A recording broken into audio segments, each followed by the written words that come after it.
they are at the basically they're basically reading out what the trust is all about. Essentially, James St. Patrick, or Ghost, if you want to call him that, had written a trust, and in that trust, remember he's a rich man, but in that trust he clearly says that Tariq, who is his son, can only gain access to his assets if he goes to university.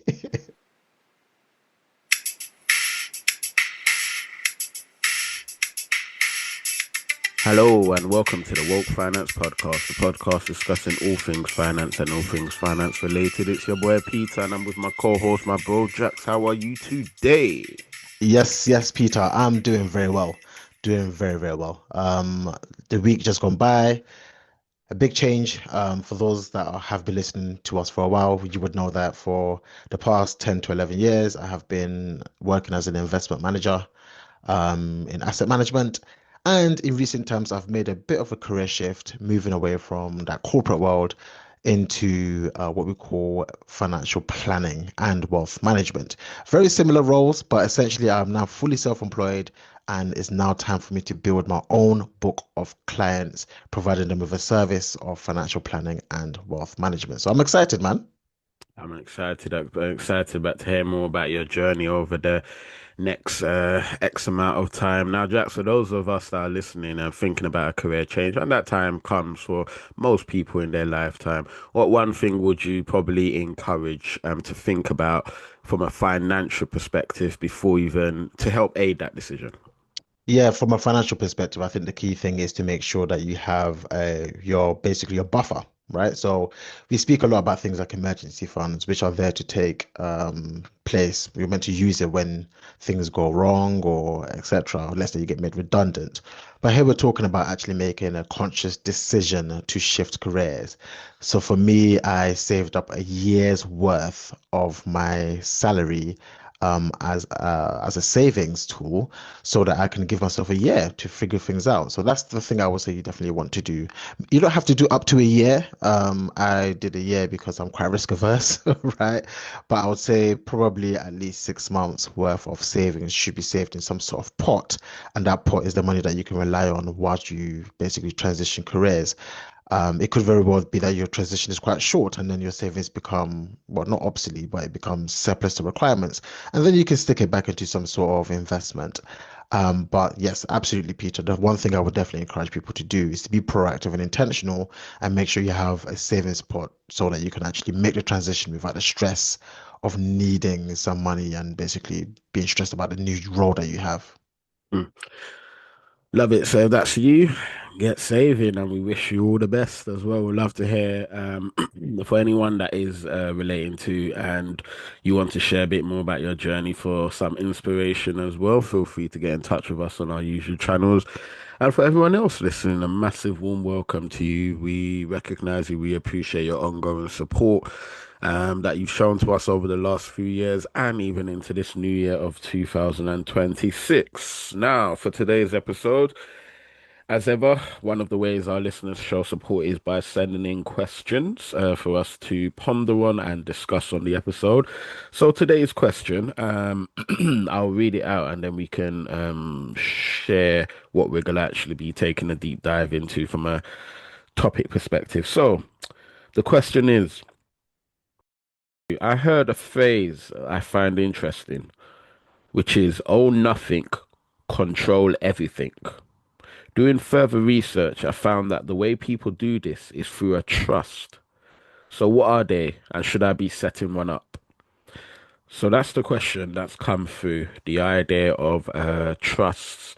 And Jax, I mean, at some stage in our journey, if anyone's been on a personal finance journey, we do come across this term, a trust as well. And yeah, definitely have some thoughts on it. But first of all, Jax, for those that perhaps haven't heard of it or have heard of it and have no idea of it, let's take a bit of a deep dive into terms of what is and trust. Yeah, so I mean, first and foremost, I have actually heard that phrase before, and it's one of those phrases that sound really catchy, right? Own nothing and control everything. Hmm. It's fantastic. So what is a trust? A trust is, think of it as a vehicle or a wrapper similar to other products you've probably come across, like your Roth IRA, your 401k, or your stocks and shares ISA, your pensions, etc. So think of it as almost a wrapper, but it is really a legal arrangement, a vehicle that is set up where essentially you place things into a trust, and those things are usually assets, and it's the trust who then owns those assets. So essentially, that's all it is. It's basically another legal arrangement that you can put assets in, and it's then the trust who owns those assets. Technically, doesn't mean that those assets that you put into that trust, you don't actually own them. It's under that trust, so it's separate from you. It's almost like a separate entity to you. Absolutely, that's exactly it, and that's actually where the benefits come from. So I'm sure we will dive into how people can benefit from them. But yeah, essentially, just to throw some jargon out there. But on this podcast, when we throw jargon, we explain it. We try to avoid using jargon, but sometimes it is necessary just to get the point across. So usually the way you will set up a trust is you will be what we call a settler. The person actually setting up the trust will be the settler, right? And that person is basically putting his or her assets into the trust, right? So they're the ones who may give the trust their assets, that's the settler, and then usually they will then appoint what we call trustees, and that's where the trust comes in. The trustees, it could be individuals, it could be organizations, and the trustee then really becomes the legal owner of that trust, and they're the ones responsible for managing that trust. But the question is, who are they managing it for? Is it a settler? Yes, but actually, the truth of the matter is they are managing the assets in that trust for what we call the beneficiaries, and that's really important to understand. So the three people that are involved in this whole setup is the settler, the person who's actually creating the trust and putting assets in the trust. And then they appoint trustees to look after the trust. And the trustees aren't often the actual legal owners of the assets, but they are managing it for the beneficiaries. And that's really important to understand as well. And I guess we can dive into some examples as to how it can work, etc. Yeah, I was gonna say, so from what you've said, so let's say I want to set up a trust. Who am I in this case? You are the settler. The I'm the person settler. setting up the trust is a settler. So I want to set up a trust because I've got can we use a house or some cash for an example? Which one's better? You can use a house, but Yeah. let's just use cash because cash is Yeah. the easiest. Yeah. Okay, so I've got about £500,000 in cash, and I want to put it into a trust. We can talk about the benefits of this and stuff after, but I want to put it into a trust. So I have to find trustees, which you said could be individuals or organizations. Those organizations sound pretty self-explanatory. I'm assuming you can go on Google and you can find these. With these individuals, like how do I find them? Can I just bump in or call my uncle and say, "Yo, can you be a trustee?" In theory, yes. My uncle's listening, but he's rubbing his hands now. Yeah, no, in theory, you can appoint who you believe is trustworthy and who you want to manage a trust. So, for example, I've got a friend who has set up a trust and I'm one of the trustees. Notice I said one of the trustees, so I am not the Mm, only trustee. mm, Most of the time, you appoint multiple trustees to make decisions together for the benefit of the beneficiaries. So, nice. yes, that is true. Yeah. And in that example, so I'm the settler. I've appointed some trustees. Whether I'm going to say individual in this case, it could be my uncle, it could be a couple of my close friends, it could be someone that I see as a mentor, people that I trust that would actually make good use of that money. And now, you speak about the beneficiaries. I'm assuming that's for me in this case. I've got this £500,000 cash because essentially, maybe when I'm no longer here, I want this, or not even when I'm no longer here. I've when my children turn 18, for example, or maybe 30 years old, I want them to have access to this. Or if I'm no longer here, I want them to have access. So I'm assuming I would give the trustees that instruction and they will protect it and keep it and legally look after it until they need to execute it for the beneficiaries. In this case, my children and maybe other people in my life. Yes, you're absolutely right. So I guess the most important thing to understand as well is a trust will have a trust deed, right? So there'll be information that the settler can put some kind of like directions as to Mm, how the assets should be managed by the trustees. Okay. So it's guidance in theory. The trustees have discretion, but it is something that the settler actually writes and gives the information to the settler, sorry, into the trustee as to how they should manage the trust. But you are also right in a sense that yes, you are, putting this 500 grand, I think that's the example that you hmm used, into the trust. And you can, give the beneficiaries, it could be your children, it can even be your grandchildren. mm. And I don't want to get too much into the complexities because you can go down a rabbit hole with trust. There's so many different types. But you yourself can also be a beneficiary. And that's I really was gonna important to ask that understand as as well. well. Yeah, go. Yep. Yeah, you yourself can be a beneficiary of a trust setup as well, but I must really stress here that if you are going to be a beneficiary, you would not be the only beneficiary, for example. The only reason I say that is because many people say, can I be the settler? Can I be the trustee? And can I be the beneficiary as well? They want to be everything.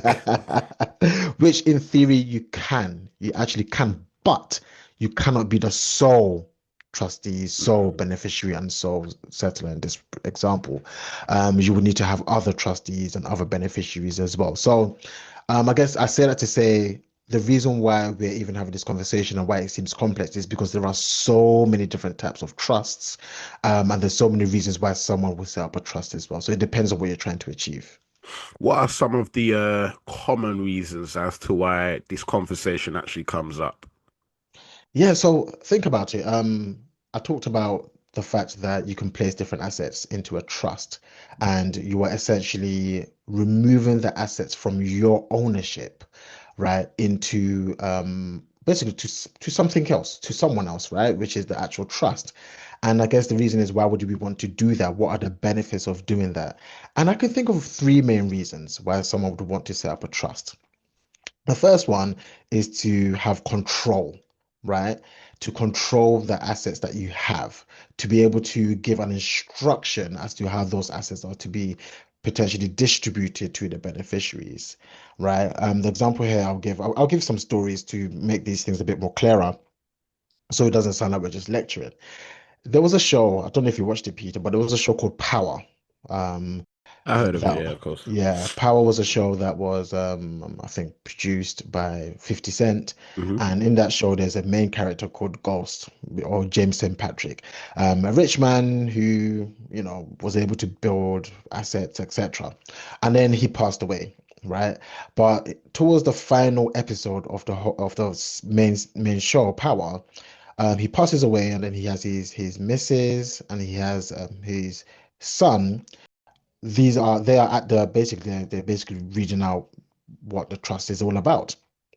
Essentially, James St. Patrick or Ghost, if you want to call him that, had written a trust, and in that trust, remember he's a rich man, but in that trust he clearly says that Tariq, who is his son, can only gain access to his assets if he goes to university.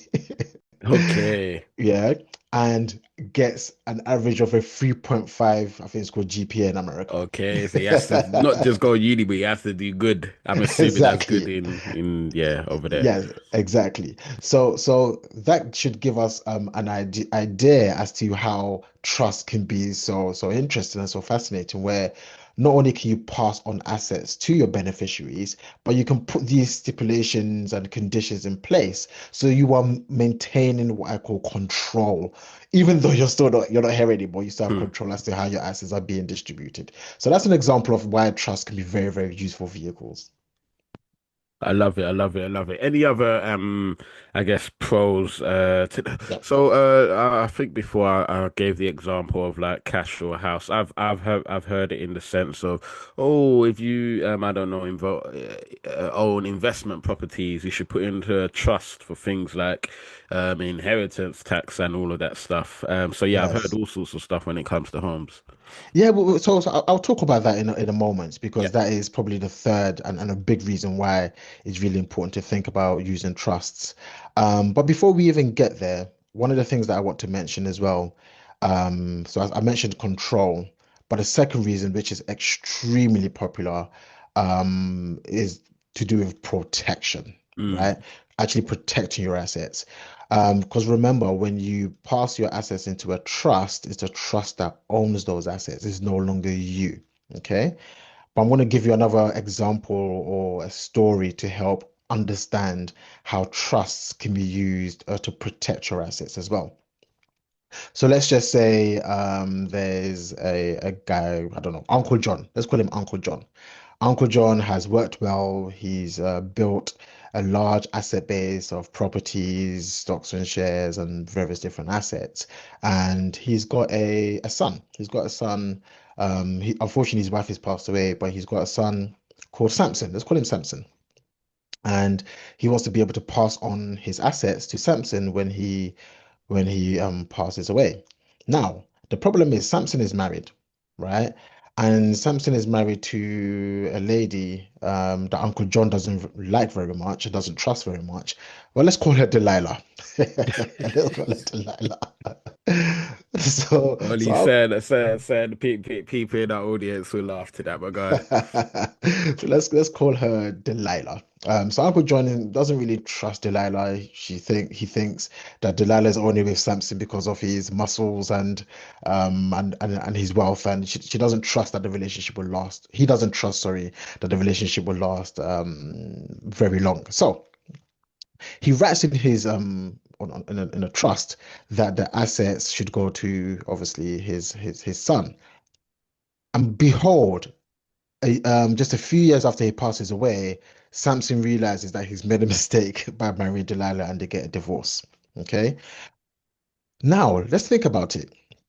If the assets that Uncle John had passed to Samson was not in a trust and it was just directly given to Samson, let's say in a will, let's say it was a million's worth, right?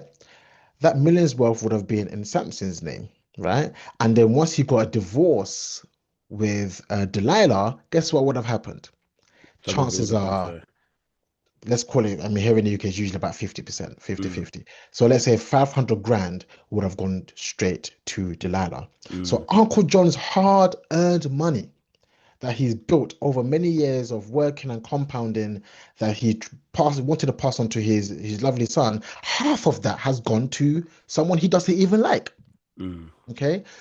That's one of the reasons why we actually put assets in a trust as well. So to protect those assets from things like divorce, from things like bankruptcy, right? So let's say Samson became a gambler and for some reason he was gambling his own money and he realized that actually now he wants to declare bankruptcy. The assets within the trust are outside of that. So basically, he's protected from bankruptcy as well. Mm. Okay.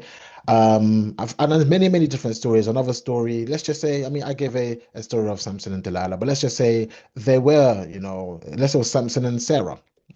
And Uncle John actually did like Sarah, right? So he didn't mind, the fact that even if they broke up, half of it will go to Sarah, for example's sake, yeah.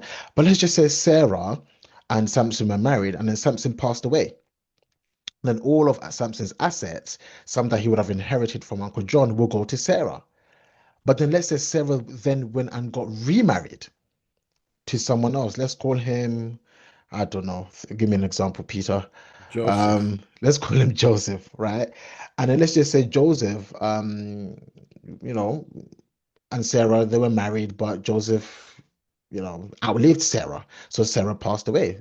When Sarah passes away, all of Sarah's assets will go to Joseph. Mm, I'm not saying that's a problem, but what we can see here is that sorry, not Samson, Uncle John's assets mm. has ended up with Joseph, and he has no idea who Joseph is.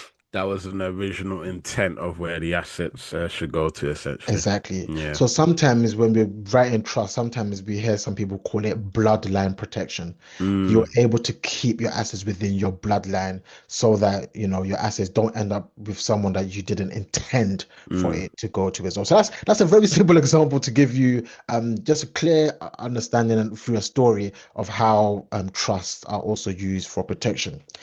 And then finally, number three, which is what you were asking earlier. Trusts are very much used for what we call estate planning, Mm, or sometimes here in the UK we call it inheritance tax mitigation. Now, here in the UK, and across the world, it's quite common that if you pass away and you have assets above a certain amount, then you will end up paying tax on that, or not you, but the persons who are inheriting your assets we end up having to pay tax on that. And here in the UK, it's a whopping 40% tax above an allowance that we have. And that allowance in the UK is called a nil rate band. It's £325,000.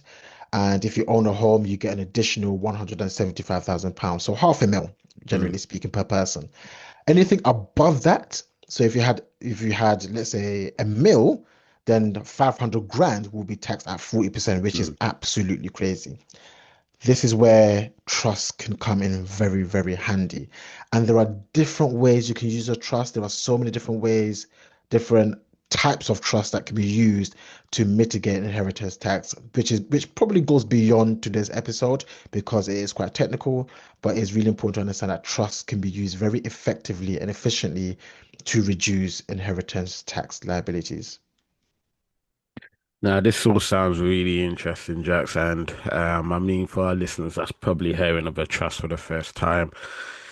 Probably thinking long term, this could be quite beneficial. My children won't go through the long inheritance tax process if I put my assets in a trust, etc. All that is potentially going to be the case. There's quite a lot of benefits. I guess, the original statement that we had from our listener who sent this question is the phase of own nothing, control everything. So I guess I mean, you've touched on some of the pros, but what I'll look the other side of things was technically you actually do own nothing, and I don't know how that sits with many people. Yeah. So I think the key thing to understand is a phrase that sounds really exciting. And some people think if you own nothing and control everything, that you pay absolutely no tax. Mm, That's not true. That's not true at all. In fact, if you're using trusts to try and reduce inheritance tax, a lot of the time you'll be charged a level of tax upfront. mm, It's called a chargeable lifetime transfer, for example. So I don't want to throw too much in there, but it's not true that if you, in theory, own nothing and control everything, that you're not going to pay any tax. That's not true. That's one thing to really understand. And the second one is, again, depending on how the trust is set up, the moment you potentially gift or move things into a trust, you do have to remember that it is no longer in your hands. So you don't have absolute control as to how you, as an individual, benefit from that thing. mm, Earlier I said that, if you're going to have beneficiaries and trustees, then you cannot be the sole trustee and the sole beneficiary. So that's important to understand as well. The moment you gift things away, you are no longer in full control as to how it benefits you as an individual as well. mm. So again, it's really important that if anyone is considering using a trust, that they really understand the implications for their very unique circumstance as well. Hmm. I love that. Anything else in terms of things to consider? I mean, again, we've spoken about like the benefits of it, but in terms of cons and stuff, things to consider. I think they can be quite expensive to Mm, set up, depending on what type of trust you are setting up. Again, as I said, there are so many different types. I can think of one scenario where it's almost a no-brainer to have a trust and it doesn't cost anything to do so. Here I'm talking about if you do have a life insurance policy. mm, So let's say you own a home and you've taken out an insurance policy, a lifetime insurance policy against the mortgage that should be put in a trust. A lot of the time, mortgage brokers, mortgage advisors don't actually tell the people taking out the mortgage that just is important for all the benefits we've mentioned before. The main one being the fact that once the life policy is inside of the trust, when the person who puts it in the trust passes away, um, the key thing is it doesn't have to go through probate, right? Yeah. That the actual benefits can be moved straight to the beneficiary straight away. It's also not public. One of the things that people don't realize is that things like wills are actually public. People can actually pay basically to get the records of a will. So it's Mm, really important to understand that. But yeah, I think in terms of cons, those are the things that come to mind straight away. They can be quite expensive if we're talking about some of the more complicated trusts to set up as well. You do have to stay on top of it, right? Things can change. And so you have to make sure that you change, let's say, your beneficiaries, or you change what's going on. And also, I think that the thing is they can be complicated. So I would never encourage someone to try and set up a discretionary trust themselves, mm, right? I would always encourage them to actually go and speak to a regulated financial advisor, or actually an estate planner, mm. particularly those who have something called a step qualification. They're really, really good at setting these up. And that's particularly for those who have more complicated situations, like complicated situations like blended families and that kind of stuff. Yeah, I was gonna ask who's the like guidance for to reach out to when sending these things out. It's interesting that you mentioned in terms of like the life insurance and stuff because as you said if someone passes away and the children have so also the spouse or whoever has something to take on or are receiving a payout from the life insurance, if it does go through probate, that could be an easily 6 to 12 month process, easily in some cases even longer. And the family might need the money for things like, sadly, funeral costs, etc. So, yeah, I definitely understand that. Just coming back to that, you mentioned that a friend asked you to be a trustee, right?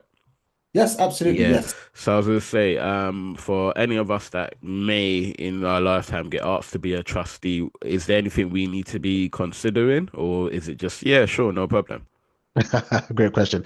I think the key thing is making sure that you actually have the conversation with the person who has appointed you as a trustee, to figure out what they are thinking and what their ideas are. But the key thing is to also understand that you would have some guidance through the trust deed as well. Ultimately, the person chooses you because they trust you, to basically act well, on behalf of the beneficiaries. But it's also important to understand that chances are you are not the only trustee as well. There could be trustees, and also other people could be trustees as well. So yeah, you would want to have an initial conversation to understand what his thoughts are, what he's trying to achieve, but also be true to yourself as to whether you yourself are a competent person to be able to be a trustee. And when I say competence, I'm not talking about academically or anything like that, but more so being fit and proper, making sure you yourself are not a vulnerable person, and that kind of stuff. Love it, love it, love it. Now, thank you. Now, all of this we've spoken about, yep, protection over assets. We've spoken about this asset, house, cash, insurance product, all of that stuff. What would you say to the statement? This sounds like rich people problems. Yeah, well, I think a lot of people, when they hear trust, they just think of rich people, and but there's a phrase, the trust fund babies, right? Which are basically younger people who are able to approach their bank of mom and dad, or more like the trust of mom and dad. Mm, So I get it, and I guess when we're speaking it from an inheritance tax perspective of kind of mitigating it, then of course it's useful once you have assets above a certain rate. But I do want to make it very clear that here in the UK, the kind of nil rate band, which is the allowance that you have before you have to pay inheritance tax, it's been frozen for a very long time. And so it is very important to understand that if you are a homeowner, right, because that counts towards your assets, if you are a homeowner and you're paying down a mortgage and you are also contributing towards a pension, it actually doesn't take much for you to have an asset base that is higher than the nil rate band. right? And actually, one of the changes that happened here in the UK very recently, I believe it was 2024, is that pensions historically used to fall out of your estate for inheritance tax purposes. Now it doesn't.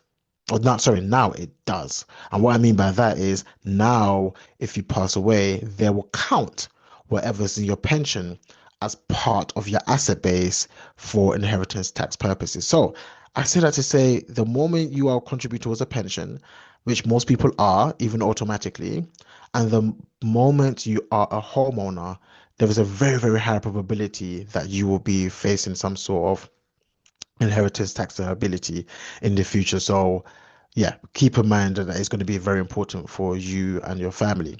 But the next one is remember, I said there are many three things that I can think of straight away that people use trust for, and that's just one. The inheritance tax liability mitigation and the estate planning is just one. But I also mentioned the fact of control. I also mentioned protection. Those two things have nothing to do with exactly how much is in the actual trust. It's more to do with how you want things to be protected and how you want things to be distributed and that kind of stuff. So it's for everybody. Trusts are for everybody. And I would encourage people to start thinking about how they can actually benefit from it. Looking at some of the pros and cons. So, outside of this podcast, I would encourage you to go and read up the pros and cons of a trust versus a will.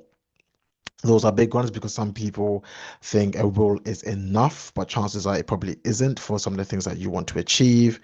Yeah, it's really important that most of us, all of us, actually start looking about why trust can be beneficial to us and to our families. Very briefly on that, Jax, can you maybe give, even if just one example, why a will is slightly different to a trust?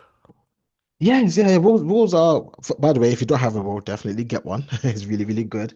So let me think of a few examples. A will and a trust are different in the sense that a will you just give the instruction as to what's going to take place when you pass away, Mm, and the moment you pass away it comes into action, right? mm. So you have to pass away before it kicks in, whereas a trust can be a lifetime trust or a lifelong trust in the sense that it can come into place while you are still alive. So I think it's important to Understood. understand that Yep. first and foremost. Okay. Secondly, I think the key thing is that with wills, they can also be contested. So you can do similar things with a trust and a will, but whatever you say in a will can be contested relative Mm, to what you say in a trust.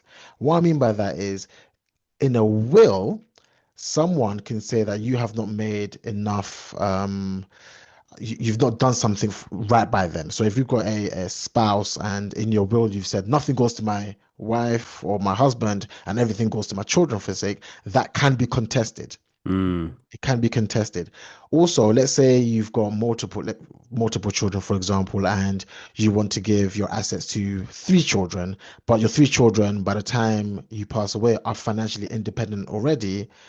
They can actually make a decision to say, we don't want the assets, right? It's called a deed of variation. So you can also, basically, your wishes are not guaranteed with a will.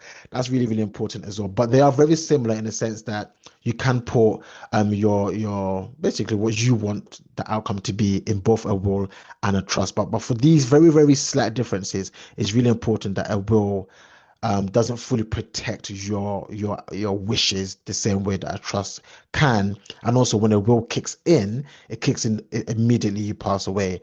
Um, for example, you can say in a trust that the assets will not be distributed until my children are 30 years old or 25 years old, or you could be, creative as to how the stipulations you want to put in there. You probably can't do that in a will. The will, the moment you pass away, it kicks in. Yes, it has to go through probate, which a trust doesn't have to go through. And once it goes through, then it has to be distributed there and then. So I hope that gives a good idea as to how wills and trusts can be different and why a will may not be enough for a lot of people and why a trust can help solve some of those problems. Love it. No, absolutely. It does. It really does. Now, for our listeners, Jax, they're probably wondering, okay, how does one actually get started with all of this? And we've kind of alluded to this a tiny bit, but I want to defocus on or close on this. But before we do that, Jax, we're going to give a shout out to where we're getting listeners from. This area, let me just say it. Let me say it's called no Mississauga, which is a city in Canada. Oh wow. Yeah, you probably butchered that. Welcome to the Woke Finance Podcast. You are here with myself, Jax, and the co-host Peter. And on this podcast, we talk about all things finance and all things finance related. If you want to know more about what we do, because we are more than a podcast, we do serve in the community, head over to www.wokefinance.co.uk. That's www.wokefinance.co.uk. And if you want to engage with us on social media as well, we are predominantly on three platforms. That's LinkedIn, TikTok, and Instagram. If you search for Woke Finance, you will be sure to find us. One thing I would say is if you are enjoying today's episode, if you are gaining tons of value, why don't you pause the episode right now and give us a like or give us a rating, depending on the platform that you are using. Yeah, welcome to the podcast. I hope you are enjoying it. And as I said, gaining tons of value. Come on, come on, come on. A massive shout out to our listeners over there and all over the world. We appreciate you very much. Now, Jax, I want to close on fantastic about setting up a trust. We've spoken about the pros and cons, and we've spoken about who they are for, and concluded they essentially can be for everyone. We've spoken about how do they work. How does one get started? Yeah. As the listeners can probably tell, trust can be complicated, right? There's so many reasons why someone would use a trust. We've literally just touched on the surface of trust. There's so much more that we can discuss. There are many pros, many cons. I say if you are someone who wants to put your life insurance policy in a trust that is simpler, I would say just get in touch with whoever your mortgage provider is, or if you have a mortgage advisor, they should be able to actually set that up for you. It's very simple, just a few documents, and should be done quite simply. Okay. If we're talking about setting up a trust for more complicated reasons, let's say you want to actually put some assets inside of that trust, for whatever reason, I would say it's time to speak to a professional. Okay, I wouldn't go and do that myself. I would say speak to a regulated financial advisor, um, or if your case is a bit more sophisticated and you want to do a few more flamboyant stuff, then I would say you want to even focus on one who has a very specific specialty. So not just a general financial advisor, but one who specializes in estate planning and holds specific qualifications. Here in the UK, the qualification I can think of is called STEP. I can't remember what it stands for, but it is a STEP qualification. These people are very, very good at dealing with estate planning. So yeah, that's how I would go about doing it. Love it, love it, love it, man. So, so important. And hopefully that's just sparked something in our listeners. If you've never actually thought about it, or you have thought about it, but you've never thought about how it may apply to you and your journey as well. So hopefully that sparks something as well. And this is what the podcast is all about doing, sparking conversations as well. So we encourage you to have that conversation with a friend if they've never heard about it and continue the conversation as well. So, Jax, man, thank you very much. That's been super useful. Any final words before I let you go? Yeah, I think, as I said, trust can be complicated. I would encourage people to do further reading. It can be, you can go down a rabbit hole, right? And it can be complicated, but I would encourage people to just start reading about it, trying to understand it. And if you don't understand it straight away, that's absolutely fine. I'm still learning a lot about trusts. It's an area that's newer to me than other areas. But the more I learn about them, the more I realize how powerful they can be and how useful they can be for well, from anyone really. So yeah, Love it, love it, love it. Thank you very much, Jax, as always. As usual, until the next time. For our listeners, yeah, please do continue to send through some questions as well so we can break things down like this as well. We see you, we appreciate you, and remember all, stay stay woke. woke.